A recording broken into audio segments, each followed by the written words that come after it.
navukiye ni ukuvuga ngo navukiye muri famiye y'abapagani. Mu by'ukuri rero iwacu bararaguzaga bagaterekera.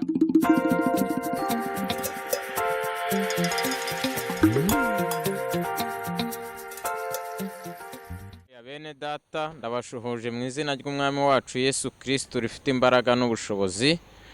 Nkaba nangira ngo basangize ubuhamya bw'iby'Imana yankoreye, ariko mbere ya byose nkaba nshaka feste gusenga Imana. Uwiteka Imana ikomeye, Uwiteka Imana igira neza, nyakuba nyagora ku ngoma, gitare cy'amahanga, giti cy'inganzamarumbo cy'isambu itarumba, turagushimye turakunezerewe kuko mwami Imana wabanye nanjye ukangirira neza, izina ryawe rihabwe icyubahiro Mana. Nuko rero Mana ngiye gusangiza ubuhamya abantu bawe mwami Imana, mvuga ibyo mwami Imana wankoreye. Ndakwinginze kugira ngo bubafashe kandi bububake kandi bubakomeze Uwiteka Mana. Ngaho rero Uwiteka Imana ndakwinginze kugira ngo ubahe kumva, kugira ngo nabo mwami Imana bagire icyo biga kandi wumve yuko hari aho uvana hari n'aho ugeza, mu izina ry'umwami wacu Yesu Kristo bisabye twize amen. Bene data bakundwa, nashaka kubagezaho ubuhamya bw'iby'Imana yankoreye. Mu by'ukuri reka mbanze nongere mbibwire. Nitwa Raphael Nsanzumuhire, nkaba mvuka mu Rwanda, ndi umunyarwanda, aho bita ku Kibuye Inyange. Nkaba narafukiye muri famiye twari abana 9, ariko ntabwo bakijijwe. Navukiye ni ukuvuga ngo navukiye muri famiye y'abapagani. Mu by'ukuri rero iwacu bararaguzaga bagaterekera. Ubwo nanjye rero murabyumva ko nagiye mbigenderamo. Noneho naje kugira ikibazo rimwe, nibwo imyuka mibi y'abadayimoni yajyaga inera kubera ibyo bintu bakoraga. Mu by'ukuri ntabwo nayizeraga ko hari imyuka y'abadayimoni ibaho, ariko nyuma naje kubyibonera n'amaso yanjye. Ni ukuvuga ngo ibintu ngiye kubabwira ni ibintu nabonye, ni ibintu byambayeho. Niyo mpamvu mfashe umwanya wo kuvuga ngo nsangize ubuhamya bwanjye abantu. Mu by'ukuri njyewe mu rugo nigeze kurwara rimwe, ndwaye, ubwo ndyamye mu cyumba nkajya mbona abantu barimo baza bandasa, nkabwira iwacu ati nimuhamvane mu njyana ahandi. Aho ngiye hose nkabona barandasa. Ubwo igihe kiragera nza kuva iwacu njya i Kigali. Ngiye i Kigali mbona ibintu birakomeje, noneho biza bimfata bikaniga, nimbashe ubuvuga, nimbashe ubuhumeka, bikaniga, bikanzirika amaguru, bikanzirika n'amaboko. Nuwajyaga numva amaboko n'amaguru biziritse. Noneho nkabasha guhigima ngo mbe nahamagara izina rya Yesu, ariko bikanga. Noneho nkageraho nkabishobora, nkapushinga, nkabishobora, nkabona biragiye. Ariko uko byagendaga hashiraga nk'iminota nka 20 bikongera bikagaruka, n'ubundi bikamfata, bikamboha, bikankubita, umutwe byarawugize amazi. Mbese numva muri njyewe nta bwenge mfite, numva ubwenge bwagiye. Byaneraga kugira amazinda menshi cyane ku buryo wanumaga nk'isahane wenda, nkagenda nkizanira nk'isekuru cyangwa se nkizanira nk'icyuma, ikintu gihabanye n'ibyo bantumye mu by'ukuri. Ubwo bibaho ngaho nkajya numva ndazungera, aho mpagaze hose ndazungera, ndacika intege cyane. Ubwo ibyajyaga kuza njyewe narabyumvaga, kuko byajyaga kuza nkajya nkumva akayaga karahuha. Ubwo naba nshaka kubyuka ngo nsenge, wapi, umwuka wanjye ugahita ugenda ako kanya. nabaye muri ubwo buzima ndakubitika cyane, bikamfata rimwe bikantwara ku misozi bikongera bikangarura, ndakubitika muri ubwo buzima cyane, nkajya njya gusengera mu barokore, abakozi b'Imana batandukanye baransengeraga ariko bikanga. Ubwo ngubwo ibintu biranyobera, ndavuga nti ibi ni ibiki? Naba natashye mu cyaro nabibwira iwacu bakambwira ati hoya ubwo tuzakugendera turebe ko tujye mu bapfumegeni, ariko nza kuvuga nti hari Imana ishobora byose, ishobora kunkiza, sinshobora kujya mu bapfumu. Igihe kiragera, mu by'ukuri ibintu birakomera cyane, mbona birakomeye cyane, kugeza ubwo icyumba naryamagamo najyaga kubona nkabona biraneye, byazaga byihinduranyije, byazaga mu ntare, byazaga mu nzoka, byazaga mu njangwe. Najya kuryama, naryama nareba ngasanga nk'uburiri bwuzuye inshishi gusa, nkaberwa ahantu zaturutse. Noneho byaba bimvuyemo, nazirebaga byatwaye umwuka wamara kugaruka, noneho nareba inshishi nkazibura. Naryama nkareba inzoka nini iri nko ku gitanda, nini cyane, ubwo mu kanya gato nkongera nkayibura. Ibintu byinshi cyane, byinshi biteye ubwoba byangezeho, narabibonye byinshi, bikajya bimvugisha bikambwira ngo turashaka kukwica, turashaka ubuzima bwawe, ariko nkavuga nti hari Imana. Bikajya biza bikampamagara mu izina rya Yesu, bikambwira ngo ongera uvuge izina rya Yesu.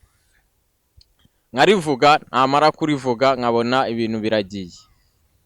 Ndwana izo ntambara zose n'ibyo bitero byose, igihe kiragera ndavuga nti ibi bintu rero birakomeye.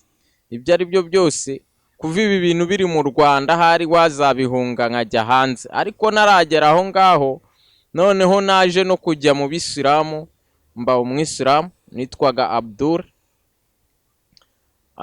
Ngeze mu Bisilamu, ubwo hari indahiro babanza kurahira. Indahiro narayirahiye makana yuko Yesu Kristo atari umwana w'Imana, ariko she wandahije nawe arambwira ngo ibyo bintu, iyi ndahiro ugiye kurahira uyivuge ku giti cyawe, ntuyivuge ku giti cy'undi muntu. Ubwo ndarahira ndavuga ati Yesu Kristo ntabwo ari umwana w'Imana. Mu by'ukuri bikimara kurangira nahise naha n'Abahinde, kuko nakoreraga Abahinde hari i Remera. Nyimara gushyika mu mujyi hariya, nyimara gushyika mu mujyi kwa Rubangura, ubwo nahasanze umugabo w'umupasiteri bita Rusibisa, yari arimo yigisha, nawe arimo atanga ubuhamya bw'iby'Imana yamukoreye, avuga ukuntu yapfuye akajya mu ijuru akongera akagaruka. Nawe yari umushehe mukuru ukomeye. Ubwo nanjye narahagaze mwumvirije, ubwo abaramanuye arambwira ati wowe ukorera abantu aba n'aba, kandi wamaze guhakana ko Yesu Kristo atari umwana w'Imana. Ati nudakizwa ngo wemeze ko Yesu Kristo ari umwana w'Imana, uve mu bubata bw'Abisilamu uzapfa, kandi uve no mu bubata bw'iby'iwanyu baguterekereyeho banakuvuzeho, atuzapfa. Ubwo ibintu biranyobera, ndagenda ngera mu rugo. Maze kugera mu rugo, ubwo barambwira ati bwari bucye ari kuwa gatanu, bose arambwira ngo tujye ku musigiti gusara. Ubwa mbere ndamwihisha, ubwa kabiri arambwira ati tujye gusara. Ndamubwira nti njyewe ubu ngubu namaze guhamya Yesu Kristo ko ari umwana w'Imana, ntabwo nshobora kongera kugukurikirana rimwe ngo ngiye ku musigiti. Ubu Yesu Kristo ni njye nawe, namaze kumwemera. Ariko ibitero ntabwo byahagaze, ibitero byarakomeje biba byinshi cyane. Ndaterwa bikomeye kugeza ubwo intare zazaga mu cyumba ndimo zikansangamo. Umwana twari turyamanye mu by'ukuri namukubise ingumi nyinshi ngira ngo ni intare ndi hejuru, kuko numvaga ari intare ndi hejuru. Barabyuka baraza, ba boss ati ibi ni ibiki? Ndavuga ati mu cyumba hinjiye intare. baraza baramurika n'amatoroshi baburi iyo nari irimo, umwana yabyimbaganye mu by'ukuri, ariko ubwo bisubirira kuryama, nta kintu bari gukora kuko si abakristo namba. Ubwo ngubwo basubira kuryama, naraye nareba, naraye ni ukuvuga ngo ntabwo nigeze nsinzira, nararanye ubwoba kuko byanteraga ubwoba bwinshi cyane. Ubwo mu by'ukuri igihe kiza kugera ndavuga nti ahari ibi bintu banza biri mu Rwanda, banza ahari wajya hanze byarangira, ntago byakongera kuntera. Ariko mu by'ukuri hanze ahubwo nibwo byaje kugaragara, naje kugira igitekerezo cyo kujya hanze, fata urugendo njya hanze mu gihugu cya South Africa. Ubwo navuye mu Rwanda n'ubundi nakijijwe, ngera muri South Africa ngira amahirwe mbana n'abakozi b'Imana. Ubwo turasenga, igihe kiragera njya kubatizwa, ndavuga nti wenda nimara kubatizwa nkagera mu mazi menshi ibi bintu bizarangira, ntabwo wenda nzongera kubyumva ukundi. Ubwo njya gusenga rero, nsengera muri church ya Plan Pentecost Cape Town, niyo nasengeragamo. Ubwo ariko ibintu bigakomera cyane, noneho naba ndyamye ningira amahoro mu kazi, naba ndimo naba mpagaze nko ku kazi nkasinzira ngenda kwikubita hasi, paka noneho binjyanye wenda nkareba ahantu ndyama bikahamfatira ako kanya. Ubwo ibintu birakomera, umukozi w'Imana nawe twari kumwe akajya akomeza kunsengera Imana. Ubwo noneho igihe kiza kugera, twajyaga ku misozi gusenga, noneho ibintu noneho biza kwivuga ubwabyo, ati twebwe icyo dushaka, turashaka ubuzima bwawe, turashaka kukwica. Ubwo ku buryo n'ubundi naryamaga nkabona za nyamaswa ziraje. Ubwo ibintu biza kunkomerana, noneho ubwo igihe kiza kugera, ibintu bikajya biza bikanzirika amaguru, bikanzirika amaboko, bikanjyana ku marimbi byaziritse, bikandebesha mu mva. Noneho byaba bigiye guhirikiramo ngo bijugunye, nkabona undi mugabo muremure cyane nabasha guheza akabaraje abisanze hejuru y'iyo mva nanjye ariho ndi. Ubwo ngubwo akarwana nabyo, najya kubona nkabona ndahavuye, nkabona nsubiye ku buriri. Noneho rimwe nabwo ibintu biza kugaruka, ari nijoro, harimo umucuranzi witwa Nzayisenga arimo aririmba indirimbo y'Imana. Noneho ubwo nibwo najyaga kubona imbere yanjye mbona abadayimoni baraje, ariko nta mitwe bagiraga, hasi bari bahagaze ku magufwa, mbona umuriro mu kanwa kabo urimo uraka, biba biraje. Bimaze kuza mu by'ukuri, ubwo byahise bintwara umwuka, ariko njye nsigara mbirebesha amaso yanjye nabasha kuvuga. Bimaze kuntwara umwuka, ubwo ngubwo numva amajwi menshi cyane arimo aravuga. Hashize umwanya ngiye kubona mbona undi mugabo mwiza cyane muremure nashobora guheza, araje abiciyemo hagati, araza aramfata, mbona araneruye. Ngeze mu ntoki nahindutse nk'umwana w'uruhinja, ese numvishe muri ibyo biganza nashobora kuhava. Ubwo ngubwo nafashe ukuboko kwanjye nkukoza kukwe, nkajya ngenda nkukoraho, numva ni ukuboko koroheye, numva mfite amahoro adasanzwe, numva ahantu ndi sindi ku isi. Noneho by'abadayimoni narebeshaga amaso bo bahise bazimira baragenda. Ubwo ngubwo hashize umwanya ngiye kubona mbona arandekuye, ntabwo yigeze amvugisha, gusa yarandekuye. Akimara kundekura nahise numva isi yose nyikoreye, wangira ngo indi ku mutwe. Icyo gihe narababaye cyane, ndavuga nti kubera icyo ndekuye koko aha hantu narindi ko numvaga hari mu mahoro menshi. Uko nguko nagendaga mpura n'ibyo, kandi niko nagendaga mbona abakozi b'Imana batandukanye baza bambwira uko Imana yababwiye, bakambwira ati Imana yiteguye kugukiza kandi Imana yiteguye kuguhindura, Imana yiteguye kugukoresha. Abakozi b'Imana batandukanye, abazungu, abirabura, abo bose Imana yagiye ibanumaho. Ubwo mu by'ukuri ibintu byaje gukomeza cyane, bikomeza biba bibi, nkajya ndarana n'inyamaswa buri munsi, bakajya baza bakambwira amagambo menshi cyane, ariko nkavuga nti ibyo ari byo byose nubwo ibi bintu bimeze uku nguku, mfite Imana. Ese nageze naho ngera igihe mera nkaho mbimenyereye, nkaba nzi yuko buri munsi bigomba kuza, kugeza ubwo ubwoba bwaje kunshiramo, ndavuga nti ibi niko bimeze tu. Ubwo rero mu by'ukuri igihe cyarageze, noneho baraza bakajya baza bakantera icyuma mu nda, bagasatura inda yanjye, bayisatuye inshuro 6. Najya kubona nkabona marayika w'Imana araje andoze inda, nkumva ijwi rimbwira ngo nzagukiza, ngo kandi nzagutabara, ndi kumwe nawe. Ubwo bibaho ngaho, ibintu bimaraho igihe, bimarana imyaka myinshi.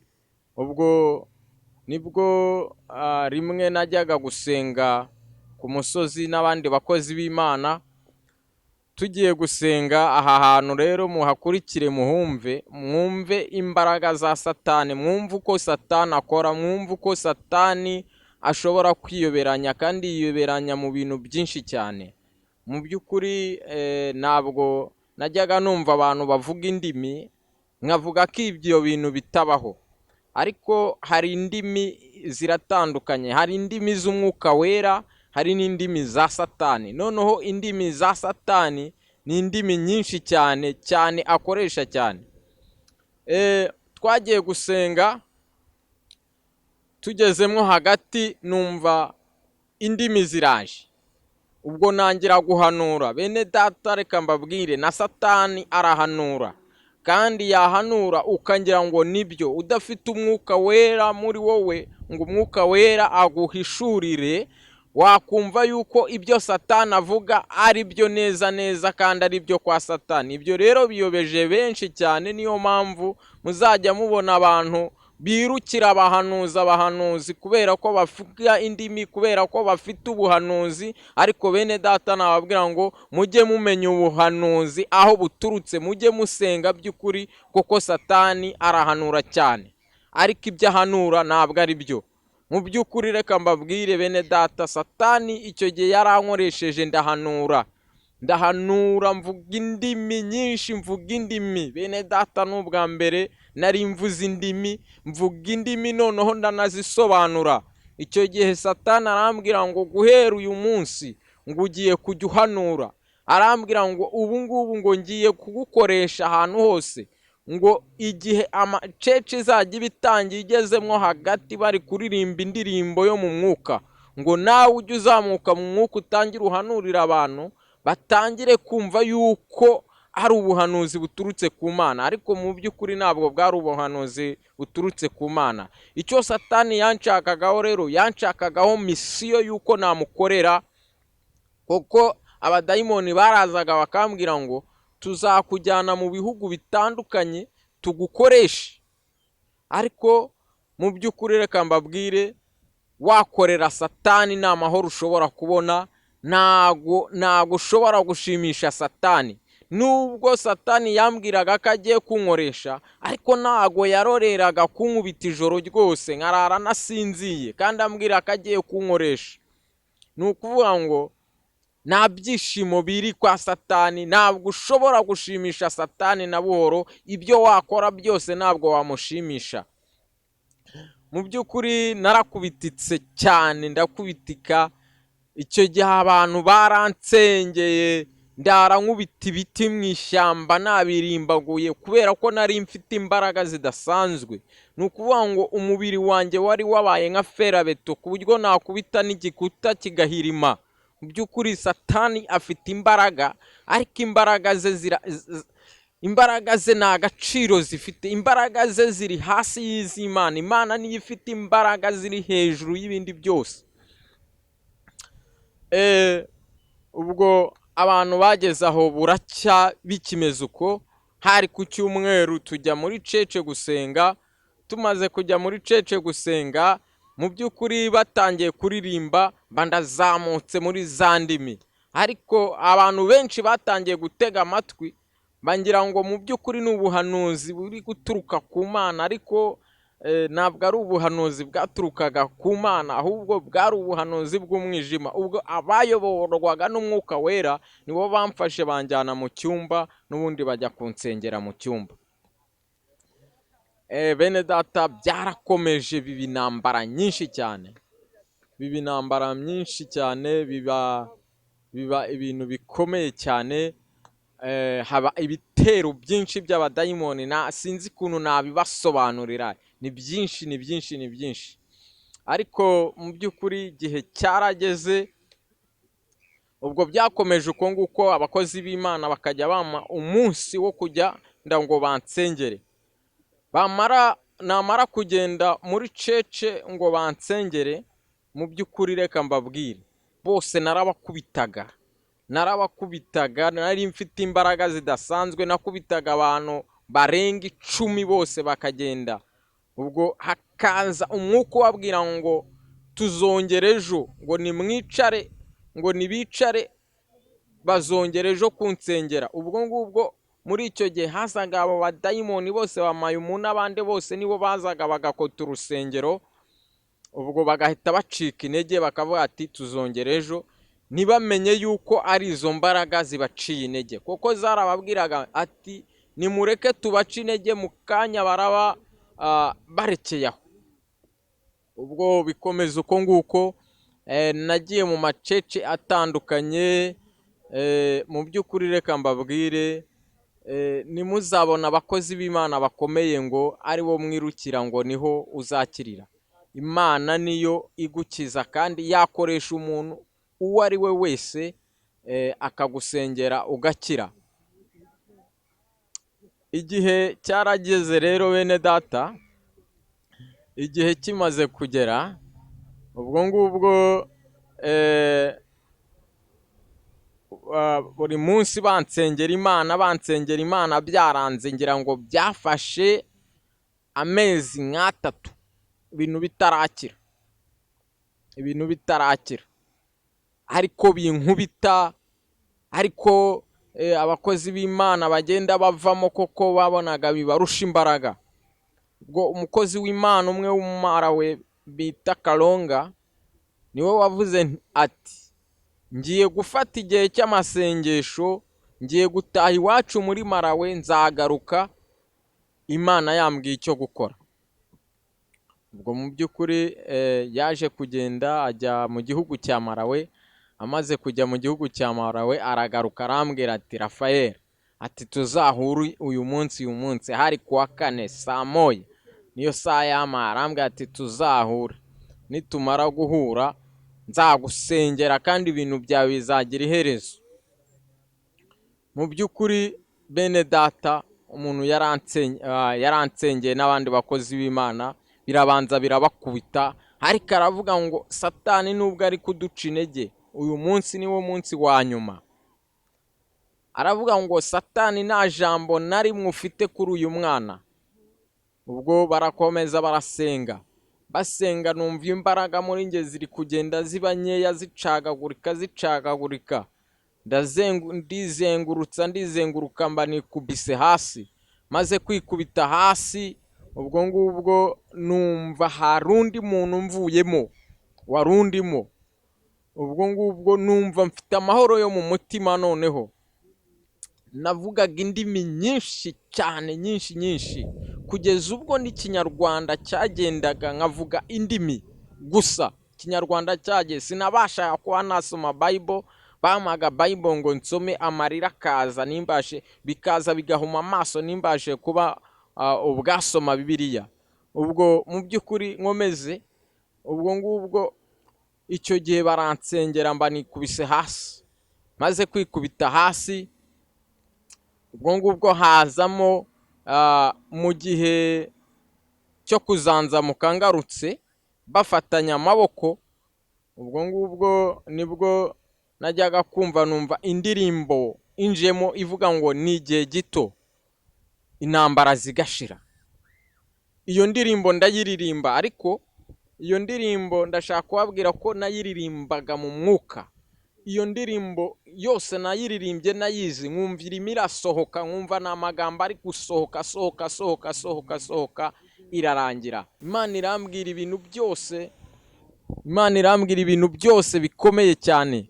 Ubwo ariko irambwira ngo uyu munsi ngo niwo munsi wo kugukiza, ngo uyu munsi ngo niwo munsi w'iherezo ryawe, ngo uyu munsi ngo niwo munsi ngiye kugukoresha, ngo abantu bose bakakubona. Shimira Imana, ndavuga nti Imana urakoze.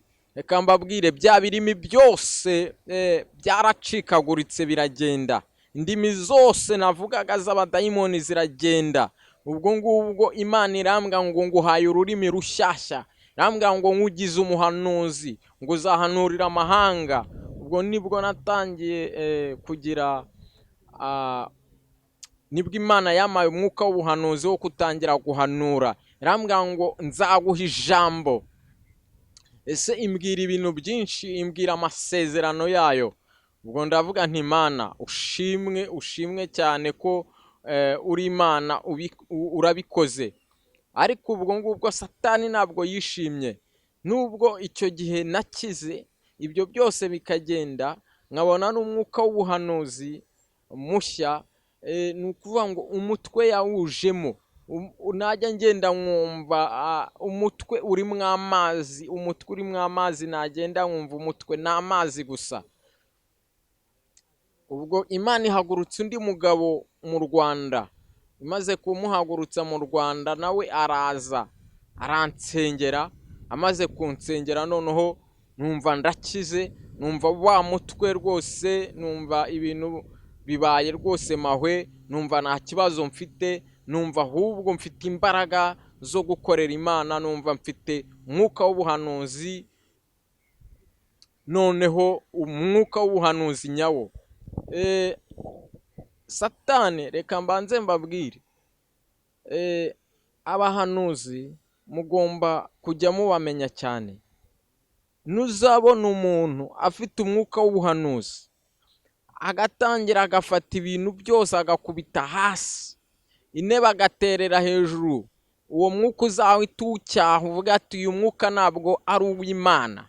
Indimi zose azaba ari kuvuga uzahita ucyaha ati uyu mwuka ntabwo ari uw'Imana, uyu mwuka ni uwo kwa Satani, uyu mwuka ni uw'ikuzimu. Ntabwo ibintu by'Imana bigira akavuyo, ibintu by'Imana biba bifite disipurine nyinshi cyane. Bene data bakundwa, musenge Imana kugira ngo muhishurirwe, kuko nanjye yinemerera uwo mwuka ukankontorora, nari kujya nkorana na Satani, nkakorana n'aba badayimoni, nkirirwa mbeshya abantu ngo ndimo ndabasengera, kandi nabasengera wenda ari n'imyuka mibi, basengera hakaba imyuka mibi iri kubajyamo. Ariko ndashima Imana data ko Imana yanyujije, Imana ikankomeza. Ntabwo byaje kurekeraho. Satani agira inzira nyinshi agenda anyuramo. Yabonye aho ngaho atsinzwe, aravuga ati noneho reka muteze abantu, reka muteze impanuka nyinshi. Nahuye n'impanuka nyinshi bene data. Ubwo navaga gusenga, twari dufite mwibature kuri cece, hari saa moya, Imana ihita ineza umuntu ufite imbunda ushaka, arambwira ati nta bintu byawe nshaka kukwica, nshaka ubuzima bwawe. Akuramo imbunda, akuyemo imbunda. Ndamubwira ati you know what, ikintu mfite Bibiliya, kandi nzi ko iyi Bibiliya indengera, koko iri mu ijambo ry'Imana rikomeye rifite imbaraga n'ubushobozi. Ubwo ngubwo umuhungu yahise amera nk'aho yikubise hasi. Ijambo ry'Imana rirakomeye bene data. Yaraje apfukama imbere yanjye arambwira ngo mbabarira, nanjye ntabwo ari njyewe, ni imyuka mibi yari irimo kumpushinga kukwica, kukugirira nabi, ariko mbabarira. Nanjye ndamubwira ati ntabwo ari wowe. Ndamusengera Imana, abantu mu izina rya Yesu Kristo rikubohoreho iyi myuka mibi nk'uko nanjye nabohowe. Ndamusengera, ndangije kumusengera ubwo umuhungu aragenda. Hashize igihe nahuye n'impanuka nyinshi cyane, manuka ku buryo bankubitaga ndi ku igare nkarenga, narenze hejuru y'imodoka sinagira icyomba, igare rwose rirarangira riba uburere. Mura n'ibindi bintu byinshi bikomeye bijyanye n'impanuka nyinshi cyane. Nari mfite imodoka ariko naragera kuri iyo modoka ngiye kubanza kubabwira ukuntu byagenze. Bene data bakundwa, Imana nikubuza ikintu ujye wumvira umwuka w'Imana. Icyo gihe nasize kutumvira umwuka w'Imana. Imana yarambwiye ngo, Imana nari ndimo ndakora ahantu, Imana ihagurutse umuzungu iwe mu gipangu, afata imodoka yaraza ansanga ahantu ndi gukora. Ubwo yagiye abaza abakozi ati hari umuhungu bita Rafayeli ndimo ndamushaka. Uwo muzungu simuzi, nawe ntabwo anzi. Abaraje uwo muzungu, yari umuzungu w'umumama, abaraje. Ubwo ngubwo akingeraho arambwira ati ni wowe witwa Rafayeli? Ndavuga ati yes. Arambwira ngo Yesu Kristo akuntumyeho. Aratangira ambwira ibintu byinshi cyane, byinshi byambayeho, nsanga ibintu nibyo. Nagiye mbicamwo hagati, ntabwo nabivuze byose kuko nashatse kuvuga bikeya cyane. Ubwo arambwira ati Yesu Kristo akuntumyeho, ati hari ubwo nkuzi izina simise nkubwira izina ryawe? Ndavuga ati yes. Tangira kumbwira ibintu byinshi cyane byambayeho byose. Arambwira ati ariko iki ni cyo gihe cyo gukorera Imana, ati Imana igiye kugukoresha bikomeye. Ubwo arambwira ati ndabona Imana irambwiye ngo ugiye kugura imodoka y'umutuku, kandi uzajya kuyishyura ejo. Ati please iyo modoka ntujye kuyigura. Arongera arambwira ati ufite amafaranga? Ati ariko ndabona amafaranga yawe yose ayoyotse, ndabona ari we n'undi muntu. Ubwo mu by'ukuri ndavuga nti, arabimbwira byose, ndavuga nti nta kibazo rwose, iyo modoka ntabwo nyiyiguze. Ahita ambwira ati dore imodoka, aho hari haparitse indi modoka nziza y'umutuku nziza cyane. Arambwira ati dore Imana igiye kuguha iriya modoka. Ati iriya modoka Imana igiye kuguha niyo gukora umurimo wayo. Ati ariko iriya modoka nuramuka uyiguze, ati nta mahoro uzigera uyigiriraho namba. Bene data, mu by'ukuri amajwi nyuma uwo mama yamaze kugenda, amajwi ya Satani aba menshi muri njye wambwira kugura iriya modoka. Birengaho imodoka ndayigura. Imodoka nkimara kuyigura ntabwo yigeze imira na gatoya. Nkimara kuyigura impanuka zabaye nyinshi cyane, zikomeye ziri mu rwego rwo hejuru, ariko ngewe nkavamo ndi muzima. Ubwo ngubwo hashize igihe njya no mu bindi bintu. Ngiye mu bindi bintu mbijyanamwo amafaranga, mbijyanyemo amafaranga nayo aragenda. Ibihumbi bigera muri 80 by'amarande byose ndabibura, biragenda bica mu myanya y'intoki, byose biragenda nsigariraho. Hashize igihe iyo modoka nari mfite noneho igira ikindi kibazo, moteri yose irarangira, nguriramo indi moteri. Ubwo ngubwo maze kuyiguriramo ndavuga ni okay, ubu noneho iyi modoka reka nshyireho for sale nyigurishe, kuko bari barayimbujije, none reka nyigurishe. ubwo ngubwo nshyiraho foruseri mu gihe itaragurwa mba nongeye nkoze indi mpanuka ikomeye cyane, ndongera ndayikoresha egeni, hashize igihe nanone barongera bayinkubitiramwo, noneho iva mu muhanda bangongeraho aho nari ntwaye, ariko umukozi w'Imana umwe yari amaze kumbwira ati hari umuzimu umwe uzazamuka atazahita kuhitana neza rwose, ati iyi modoka nushaka ufate makeya atari kuyigurishe, ati kubera ko ati mbonye kuri vora, uwo mukozi w'Imana nari imutwaye, ati mbonye kuri vora handitseho ngo hunga udapfa. Ariko mu by'ukuri nakomeje kuyigendamo, ntabwo numviye umwuka. Hashize igihe rero iyo mpanuka niyo yaje ya nyuma, imodoka yose irarangira iva mu muhanda. Ubwo ndavuga nti Mana, ibi rwose byasize kutumvira ijwi ryawe. Bene data, reka mbabwire, mujye mwumva ijwi ry'Imana uko biri kose, mwumva ijwi ry'Imana kandi murikurikire. Mu by'ukuri rero intambara zakomeje ziba nyinshi cyane, ariko ndavuga nti nubwo intambara ari nyinshi, Yesu Kristo yaranesheje. Nubwo ibikomeye ari byinshi, Yesu Kristo yambaye hafi. Koko najyaga ndyama nkumva ijwi rimbwira ngo humura nzagutabara. Ubwo rero mu by'ukuri natabawe n'Imana, nakomejwe n'Imana. Ubu ngubu Imana yaranyujije neza, ubu nta kibazo na gike nyifite, ndi umukozi w'Imana, ndi umuhanuzi, nkorera Imana uko nshobojwe kose. Ubwo nkaba navuga nti wenda tuzongera, reka mbashimire uburyo ki mwankurikiye, uburyo ki mwumvishe ubuhamya bwanjye.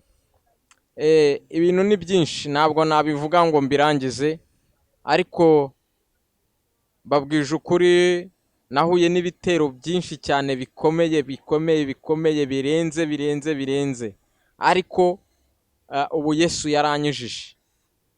yaranyujije, ntacyo nshinze Imana. Ubu ndi umusore ushima Imana, ndi umusore uvuga imbaraga z'Imana, ndi umusore uvuga gukomera kw'Imana, ndi umusore uvuga aho Imana yankuye, kandi intego yanjye ntabwo neze kuzateshuka ku Mana. Murakoze cyane, Imana ibahe umugisha.